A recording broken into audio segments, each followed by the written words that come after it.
Hi kids! ஆறாவது கேள்வி விளங்கப்படுத்தப் போகின்றேன். ஒரு வகுப்பறையில் இருந்த ஆண் பிள்ளைகளின் எண்ணிக்கை அங்கு இருந்த பெண் பிள்ளைகளின் எண்ணிக்கையில் 4 மடங்காகும். அந்த வகுப்பறையில் இருந்த மொத்த பிள்ளைகளின் சரியான எண்ணிக்கையை தெரிவு செய்து கேட்டிருக்காங்க. இப்போ ஒரு வகுப்பறையில் இருந்த ஆண் பிள்ளைகளின் எண்ணிக்கை அங்கிருந்த பெண் பிள்ளைகளின் எண்ணிக்கையில 4 மடங்காம். அப்போ ஆண் பிள்ளைகள் 4 மடங்கு, பெண் பிள்ளைகள் 1 மடங்கு.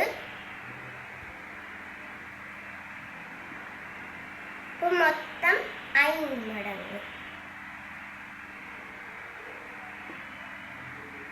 இப்ப இதுல கேட்டிருக்காங்க, அந்த வகுப்பறையில் இருந்த மொத்த பிள்ளைகளின் சரியான எண்ணிக்கையை தெரிவு செய்யணும்னு கேட்டிருக்காங்க.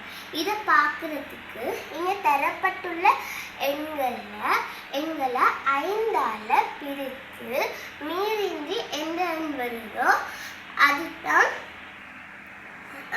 இந்த கேள்விக்கான விடை. நாங்கள் ஃபர்ஸ்ட்டுக்கு 35ஆல பிரிப்போம். பிரிப்போம்னா 5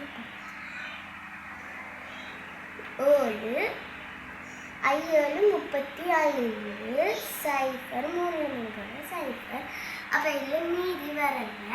33 நாங்கள் 5ஆல பிரித்தோம்னா மீதி வரும். அதே மாதிரி 27 நாங்கள் 5ஆல பிரித்தோம்னா மீதி வரும். எனவே 6வது கேள்விக்கு விடை 35.